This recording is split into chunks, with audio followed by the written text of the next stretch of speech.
This is part 2 in our coverage of the murder of Darren Gray. Please listen to episode 1, An Incident in City Park, before continuing with this episode. This series contains discussion of graphic violence, crime scenes, and murder. Listener discretion is advised.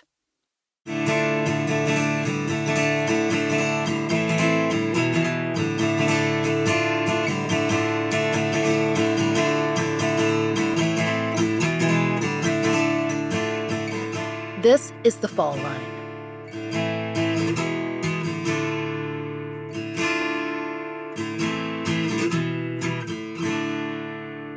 Last time, we began on May 8th, 2010.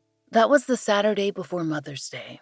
24-year-old Darren Gray had gone to Lafayette Park, commonly called City Park, in Norfolk, Virginia. It was a place he knew well.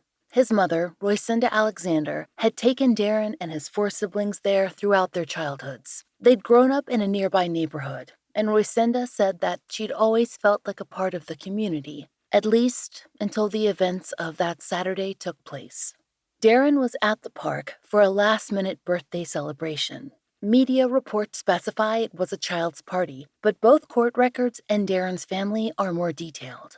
Both indicate the celebration was for Darren's own son, who had just turned 1. Roycinda, Darren's mother, tells us she'd been invited to a party that had been set for the previous weekend, but that one had been canceled. She wasn't aware that this new event was happening. She didn't find out, she tells us, until she got a phone call relaying the news. Darren had been attacked at the park. A group of men, who prosecutors would later allege were members of the Bloods, had been gathered at a picnic pavilion next to the party location. After a brief interaction with Darren, several men had surrounded him and began what authorities described as a, quote, mob-style attack. The Virginian pilot said that Darren was hit, stomped, and kicked. Darren was hit in the head with a vodka bottle and shot by 2 separate assailants while dozens of people looked on. Per WAVY News, when authorities arrived, at least 30 people were fleeing from the area. Darren was on the ground. Roycinda Alexander, Darren's mother, was 20 minutes away in Virginia Beach when she heard that her son was killed. She sped back to Norfolk, and when she got to the park, she said that, at first, authorities wouldn't let her through. She said that she remembers getting to the park and seeing her grandson trying to wake up Darren's prone form. She still remembers the photos of the damage that the vodka bottle did to Darren's face. That weekend, Darren's sister, Shantae, was visiting a cousin out of state. She, too, received the news of Darren's murder by phone. A friend called. And being so far away, Shantae felt helpless. And then I called my mom, I called my sister, I called my brother. I couldn't get in contact with anyone besides the child's mother that was out there that day. And on that line, she kept saying, my baby gone, my baby gone, my baby gone, and just kept crying. And I said, who are you talking about? Then she said, Darren's gone. And that's when her mom took the phone. I would never forget it. Her mom took the phone and was like, don't tell her that, hang the phone up. And they hung the phone up. And I couldn't reach my mom. And then finally, my cousin got in contact with my mom.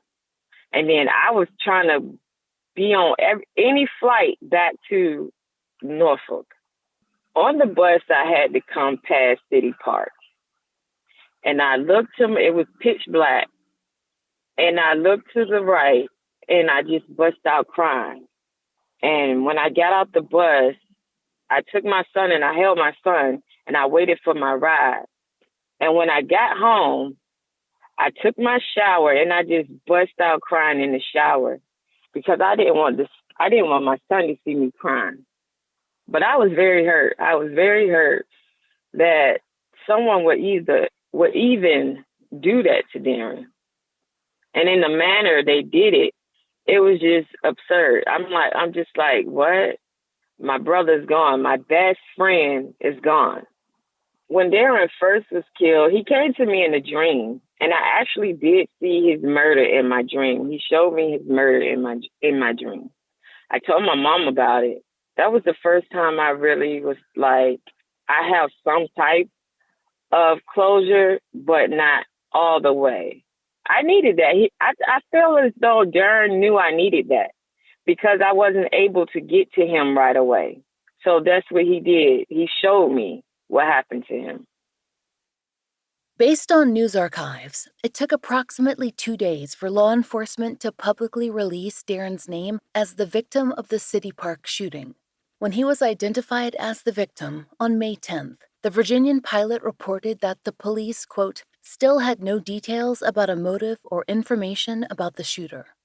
Meanwhile, Darren's family arranged his funeral. The Virginian Pilot reported that the service was held at Park Place Baptist Church and that the space was overflowing with mourners. Per the paper, quote, the family feared more confrontations and violence and hired security to guard the service. After all, Darren had been killed during a child's birthday party at a public park. His family couldn't trust that his funeral would be held as any more sacred. That's where the news coverage ceased in terms of what we can find in the archives. It wouldn't pick up again until 15 months later, when Virginia authorities brought charges against 5 local men. Roycinda hoped that when arrests came, they'd be for Darren's murder, but the case was just more complex. Though 4 men were arrested, they were not accused of Darren's actual homicide. They were charged with his attack. None of the 4 were specified as one of the 2 gunmen who'd ended Darren's life. A 5th man was originally identified as an attacker as well, but per the Virginian Pilot, it was later proven that he was in the hospital on May 8, 2010. Media coverage of the movement in Darren's case came in August of 2011. At that point, it was apparent that the 4 arrests had been made earlier in the year, though we were unable to find archival coverage marking precisely when they occurred. Per the Virginian Pilot, quote, prosecutors presented testimony in court that 10 to 15 people joined in the beating and 2 fired the fatal shots. 4 men were charged with felonies for the mob beating: Lamar Corey, Rashad Jones, Michael Moore, and Centrell Copeland, end quote. According to the Virginian Pilot, there was difficulty securing witnesses willing to testify. A Norfolk prosecutor stated that, quote, witnesses have been threatened. Bottom line.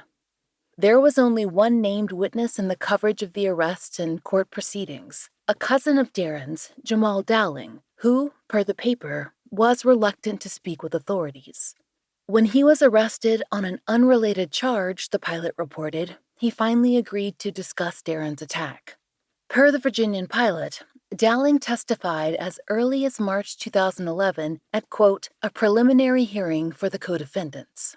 It was Dowling who'd originally identified that 5th man, the one who was cleared of involvement due to hospitalization. Per the Pilot, Dowling's testimony involved his own eyewitness account of seeing the attack as he walked through the park toward the party. During court proceedings, the question of motive was a major focus. Why had Darren been attacked? Early reporting in the case cited no clear motive in his beating and murder, but during the court proceedings, the prosecution indicated that the attack and murder were payback for, as the Pilot wrote, quote, a running argument about money and an attempted robbery. Roycinda Alexander believes that Darren did not personally know these men, though prosecutors did indicate otherwise. Rather, Roycinda said that she heard of a few events that might be key to understanding why Darren was targeted. For instance, there was a fight in a barber shop not long before Darren died. And, most importantly, Roycinda says another family member had issues with some of the same men who were accused of this attack just shortly before Darren was killed. This is not something we found discussed in the public record, but it's information that has come to Roycinda via a number of different channels. Here's what she told us. We used to live in Park Place. Darren used to hang out there. They knew Darren's cousin. That's why they said they did it. From what I'm hearing, they was gonna, since they couldn't get the cousin, they decided to get Darren. They were trying to rob his cousin, right? 2 weeks before Darren's death. They pulled into this gas station. It's on film. Commonwealth got it. It's Darren's cousin who is the driver. Darren is sitting in the back seat. The guy pulls a sawed-off shotgun, put in Darren's chest. Darren's cousin pull his gun out and shoots the guy in the arm, and they pull off. Then, like I say, a week later, Darren is dead. This might explain why Darren just wasn't on guard when he arrived at the park. He no doubt saw the gathered men, but if he had no direct disagreement with them or didn't recognize them, it's possible that he wouldn't recognize the danger, even if they knew who he was. Do you think Darren didn't have a full understanding of the danger he was in because he was young and felt like he was invincible? Yes. How'd you know? You must have met him. That's him. He didn't know because when they sent out word before Darren got killed that they didn't leave no witnesses, Darren still went to that park. As court proceedings continued through 2011, more details emerged. The Virginian pilot reported that, of the 4 accused men, Central Copeland was, quote, tied to the scene by a DNA match from a water bottle cap. That information came from court records. He was the only person to be publicly connected to the scene by DNA. However, he was not identified as a shooter or ever accused of being a shooter by the prosecution. The DNA was used to connect him to the beating attack on Darren. Of the 4 charged in Darren's beating, he was the first to accept a deal in exchange for a guilty plea. As of August 2011, the other 3 defendants were, quote, scheduled for trials. Eventually, though, per the Virginian pilot, Lamar Corey and Rashad Jones declined trial and entered guilty pleas for, quote, malicious wounding by mob. Of the 4, Michael Moore was ultimately the only one who went to trial, and he was found guilty of the beating of Darren. The 4 men's sentences range from 5.5 to 13 years. There were other charges unique to each case, like a probation violation or possession of a controlled substance, that affected their length. But within months of these convictions, there were more headlines concerning Darren's case. His family had expected to hear developments concerning the arrests of Darren's killers, the shooters. But instead, there were perjury charges announced against Jamal Dowling, the state's witness in the case. This information was published in June of 2013. It seems that, as the investigation into Darren's death continued, inconsistencies to Dowling's story were identified. Specifically, the Virginian pilot reported that, quote, Detective Richard Brady of the Cold Case Unit continued looking into the attack to identify the shooters. He found a problem with Dowling's testimony. The issue came down to Dowling's phone data. The, quote, coordinates of his cell phone calls, they were incompatible with him being an eyewitness to the crime at the park. Based on this information, 3 of the 4 convicted men, except for Central Copeland, who was tied to the scene with DNA, sought new hearings. As part of the plea agreement, the Virginian pilot noted that Copeland, quote, acknowledged taking part in the attack and agreed to several details of the case, including some of the basics that we've outlined here, that the baby was taken from Darren's arms and that Darren was surrounded and beaten by a group of men. Based on what we've put together from public records and limited news reports, Corey, Jones, and Moore all received new hearings. Their sentences were variously reduced or suspended. The ultimate outcome of Dowling's perjury charges ends with a notation of nolle prosequi in the online court system. That's a motion stating that the state declines to prosecute. In Virginia, this amounts to the case being dismissed. However, it still leaves the door open for future possible prosecution. In our research, we did not find any further perjury charges or any further mentions in the media. Roycinda herself does not have any clarity on what was or was not witnessed, and she's gotten conflicting information about that cell phone location data as well.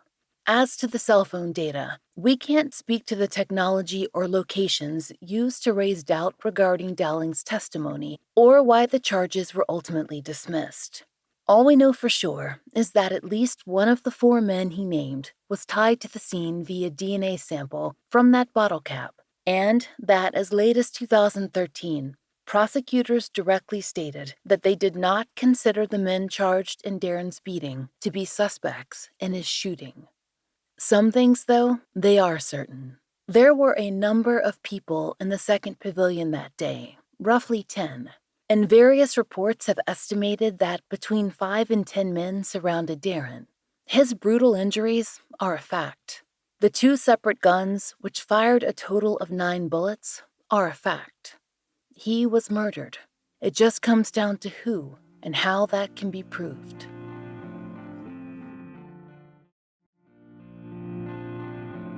Though no one has given police the information needed to identify the shooters, Roycinda has long heard the same names, again and again. Though they weren't friends or associates of Darren's, there were some connections. After all, they'd all grown up in the same area. Roycinda recalled recognizing the name of one person of interest when she first heard it, not long after Darren's death. One thing that bothers her when these names come up are the invariable connections that she finds, the ties to the community.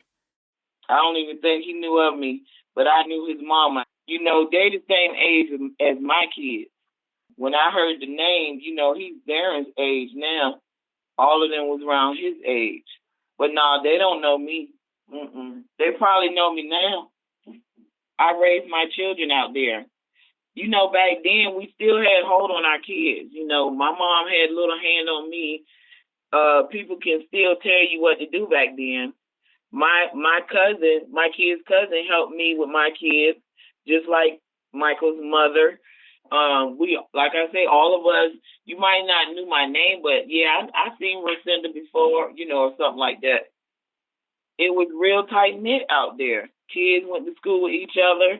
So I just couldn't understand when, like I said, when he got killed, nobody, they talked about it because when they seen me, they would look different. You know, they're shy away. They don't really have too much conversation. You think they felt guilty? I do. I have a lady now. We used to be close until I found out my son used to hang around her house, and she never said anything, even after his death.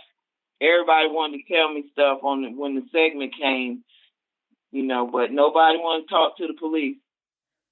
That segment Roycinda mentioned was the WAVY news special, which ran last year. The article and accompanying video, they gained traction on YouTube and social media after the story's initial airing, and Roycinda said that more information came in, but mostly it came in to her family. Roycinda has been told that a number of people who were at the party have some knowledge of what happened to Darren that day.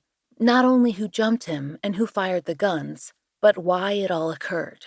But she says whether they were directly or indirectly involved, or simply witnesses, it's been difficult to convince anyone to just share what they know. She's had to gather more information herself and take it to investigators. But when no one seems willing to talk, how far can it go?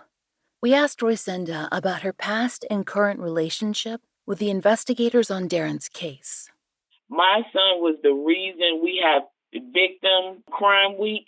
They never had it until Darren got killed because it was the high-profile case and it was the first one here, and they brought all that attention to Virginia. So the mayor came out there for a hot minute, had us build some trees, did some trees at the police station, and that was it. Those trees are dead and gone. They don't even tell me when Crime Victim Week is anymore. For years, I stayed calling them. It was 2 detectives on the case at the time. Detective Smith just came back, but he assured me that before he retires, he's going to do everything he can to make sure Darren's case is solved. Has there been a reward in Darren's case? No, and that's what the reporter was telling me. He was like, if you could offer a reward. I said, I don't have money to do nothing like that. I wish I did, or I would have been offered it that day it happened. Because after all this time, people must have spoken to each other. There must be more than just that immediate group who knows who did it. Oh, they know. They talk about it on Facebook and codes. Detective Jonathan Smith, who was originally on Darren's case in 2010, agreed to speak with us about the initial investigation. He's back now on the case and can speak to the difficulty of investigating an incident that took place in a busy public area. Detective Smith also discussed where the case stands today and what it might take to finally identify the shooters. So, kind of just generically, there's several layers of priority, not only on the first responding officers level, but the investigator level as well. But one of the first things that anyone that arrives to a crime scene, from the police department's perspective, is they want to isolate witnesses. They want to, if there are suspects, they want to isolate the suspects, and they want to obviously start life-saving measures if the person is not deceased, already. And then they want to do their best to try to preserve any kind of crime scene evidence, by way of maintaining those witnesses and, putting up the proverbial yellow crime scene tape around the perimeter, just to keep anyone that's not supposed to be inside that crime scene tape out of the crime scene tape. So just kind of in broad brushstrokes, the way to accomplish that is to be very vigilant, aware of their surroundings. We try to identify who the suspects are, who the victims are, who the witnesses are, and try their best to corral them and keep them separate so that they're not talking to each other and things like that. At the same time, while they're doing this, they need to be notifying, the dispatcher to have investigators respond and have the crime scene unit respond, and maybe a canine unit if they, get information early on that the suspect may have ran from the scene, things like that. Brooke spoke with Detective Smith about the difficulty in identifying the shooters and all the men who surrounded Darren in the outdoor scene, with so many witnesses about. Well, every case is different. In this particular instance, I can't tell you that it was common or uncommon. It depends on the various factors, comfort level of the witness to come forward. It depends on what the witness saw or didn't see. So I can't really answer that by saying a hard yes or hard no. It's all really case dependent. And in this particular case, unfortunately, there were not a lot of people that came forward. That could be for a number of different reasons. Maybe they didn't see anything, or maybe they did and they were afraid and didn't want to come forward. I mean, you could speculate all day long, but unfortunately, we didn't have that in this case. Have you seen rewards be effective in breaking that silence? I have seen rewards be a compelling factor in cases, but I've also seen cases where rewards have never pushed and nudged someone to come forward. When we spoke to Roycinda, she expressed surprise and sadness because the family has lived in the community for so long. And, people know her family. She is close to lots of different families and people in the community. What would your department ask of people in the community to help resolve this case? Well, we would ask anyone that has information on this case to come forward, and they can remain completely anonymous. And when I say completely anonymous, I mean that. And I know the perception is from the public is, well, the police know who we are, even if we call from a blocked number. Well, that's not true. They can call the crime line, and their number is completely blocked. The crime line person does not even know who's calling. They can also text in the tips now anonymously. So we would ask that anyone that has information on this case to please come forward and share what they have, even if it's just something that they've heard. That's fine as well. And of course, any eyewitnesses that may be out there that come forward, we would love to talk to them, and we can even text back and forth. They don't have to identify themselves. The issue of rewards comes up a lot on this show. For instance, in the Chairo Garibay case, a $50,000 reward had been in place for more than 10 years without the money leading to an arrest. But from what we've learned, you simply don't know how effective reward money will be until it's offered. Though there is a $1,000 Crime Stoppers reward that can be claimed if an arrest is made in Darren's homicide case, that doesn't tell us much. Could $10,000 or $20,000 make a difference? Would someone finally be willing to speak? Roycinda and her children have often wondered what it will take to push someone with the right information to come forward. They understand the fear of reprisal and why people don't want to speak with law enforcement, but they're looking at it from this perspective, that Darren Gray was a member of the community. They want that to mean that the same community will gather around him, even a decade later. Miguel, Darren's youngest brother, spoke with us about that frustration. Like I mentioned, we grew up in that neighborhood. There was people out there that we knew. He was at his son's birthday party. There's a lot of people who could say something, who know somebody of that nature or something. But yeah, they don't want to talk. Nobody wants to say anything. It has to be a great witness intimidation going on because nobody want to say anything. Even mother, like, she was standing right there. I don't know. Somebody seen something. It was broad daylight. Like, I don't get it. It's been hard and definitely hard on my mother. It's like our family just went cold. Everybody's just cold. We don't like to really even speak about the death. It just, everybody's moved on, but it's like a hole in the family. So is there anything else that you would want our listeners to know about Darren and about your family? Yes, like just to ask to put themselves in our shoes. Our brother was brutally murdered at his son's birthday party, like in broad daylight, and we can't get one witness to come forward and tell us what happened. Like, seen anybody. He was stabbed, shot, executed. We just want answers, any answers. That's all we want. Closure for the whole family. He was a good guy, family man, brother, uncle, this, that, and the third. And we just want justice for him. That's it. That's something Shantae, Darren's sister, has returned to as well, wanting not only Norfolk residents, but anyone listening to understand what it's been like for their mother and how the loss of a family member, especially to violence, reverberates. It destroyed my mom. Darren's death took her to a dark place. What was she like before? My mom was funny.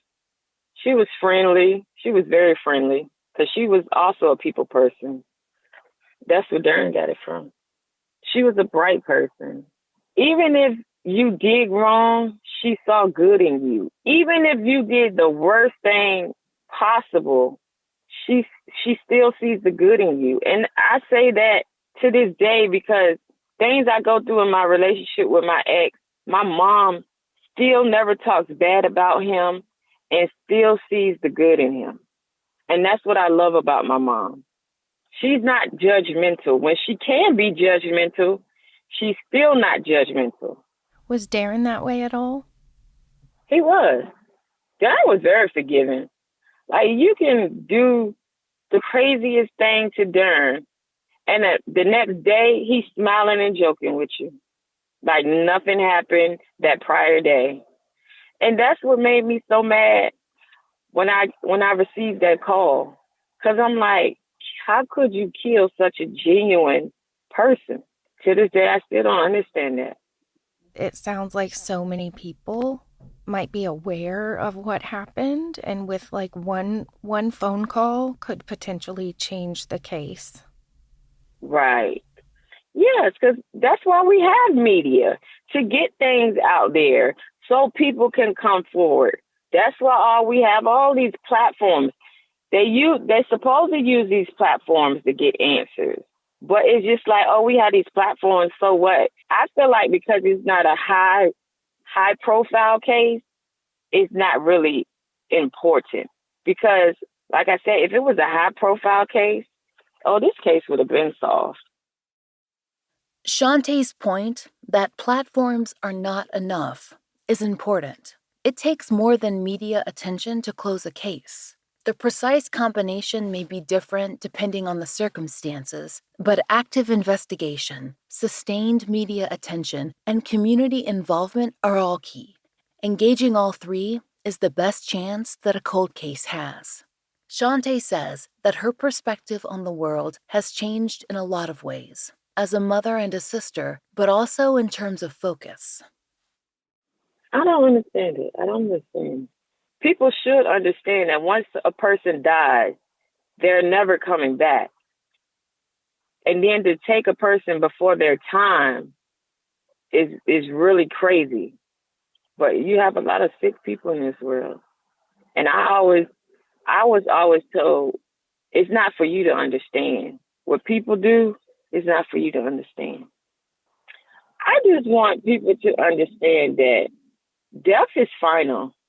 So you need to make peace with your loved ones, and you need to be a part of every person's upbringing, whether it's your siblings, your cousins, your children, your grandparents, because once they're gone, memories are all you have. And when you get older, memories start to fade. So right now, love on your loved ones. You open the fridge, there's nothing there. So what's it gonna be? Greasy pizza? Sad drive-through burgers? Dish by Blue Apron is for nights like that. These are the pre-made meals of your dreams.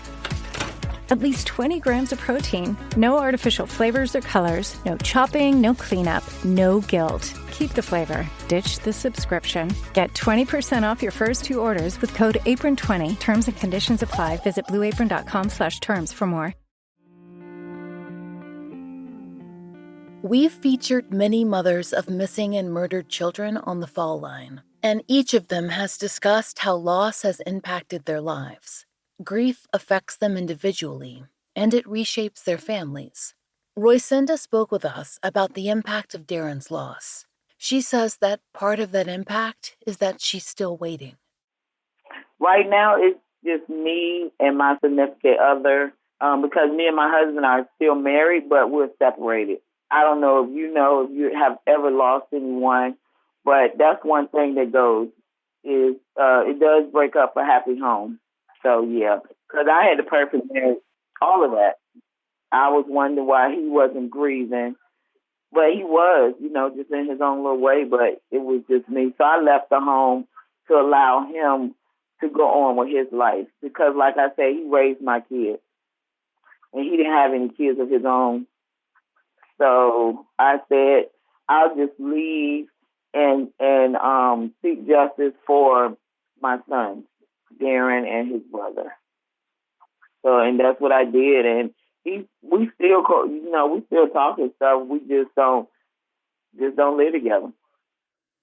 That's where Roycinda has put her energy over the last decade, into advocacy, as she did when her son Sergio experienced lead poisoning and she had to fight for him in the school system. She's gone on to fight for Darren, too. She's also sought out support from the only people who can understand what she's experienced, other parents of murdered children. When she goes to conferences or works on reform and local action, it's all in the name of Darren. She celebrates resolution in the cases of other families, and she waits for her own. When she moved to Arkansas for one of her husband's Navy assignments, she was active in support groups there as well. It led to Darren being recognized in an official ceremony there, something that she would love to see back in Virginia. I'm going to be in Atlanta for a Parents of Murdered Children conference in July. I got Darren on the Parents of Murdered Children. I got him a board. He's on one of those boards. And I still stay in contact with them. They're one of my best friends, too. They helped me during that time, finish school, when I was down there in Arkansas. You have to find a support group. You can't do it by yourself. The group Roycinda mentioned, Parents of Murdered Children, is a large and active organization that other parents we've featured have found helpful and supportive. We'll include a link to their website in our show notes. As Roycinda mentioned, she appreciates that Darren's face has been featured on the organization's boards and on a plaque. Now she needs him back in the headlines, in Norfolk. And more than anything, Roycinda wants to see her son's case resolved. She knows that with so many possible witnesses, there is someone out there who can make the call. Back in 2011, the year after Darren's murder, Roycinda spoke with a Virginian pilot. She told reporters of her son, shot down in City Park at a child's party, quote, "He didn't have to die like that."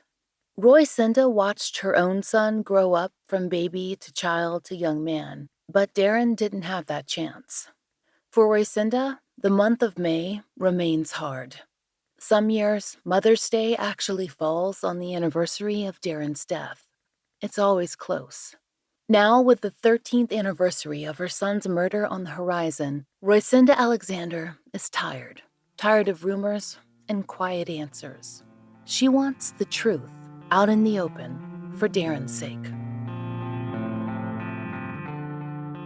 If you have any information regarding the murder of Darren Anthony Gray, you can call the crime line at 1-888-562-5887 or visit p3tips.com. Tips leading to an arrest are eligible for a reward of up to $1,000. If you know of a case that should be covered on the Fall Line, there's a link to our case submission form in the show notes. Thank you for listening. The Fall Line is an independently produced show, and we appreciate listener support. It allows us to do research, obtain FOIA, pay our content advisors, and support and donate to the causes we care about. If you try out the products we advertise, please use our sponsor codes. It really helps. And if you'd like to support the show and the stories we cover, join us on Patreon. We're raising Patreon funds to continue to pay for the Millbrook Twins billboard and to fund therapy for families who've been on the show. Each and every one of our patrons helps us to continue to do this work, and we're so grateful. On Patreon, you can get early release ad-free versions of our regular episodes for $5 a month. We also have other occasional bonus material starting at just $1. If you prefer Apple Premium, we've begun that feed as well, so you have another way to contribute. The Fall Line is written, hosted, and researched by Laura Norton, with additional research by Brian Waters, Kiana Burgess, and Michaela Morrow. Interviews by Brooke Hargrove, produced, engineered, and scored by Maura Curry. Content advisement by Brandy C. Williams, Liv Fallon, and Vic Kennedy. And, as always, our most special thanks to Angie Dodd, Liz Lipka, and Sarah Turney. As of November 2022, monthly donations are going to Season of Justice to support their testing and family grant initiatives.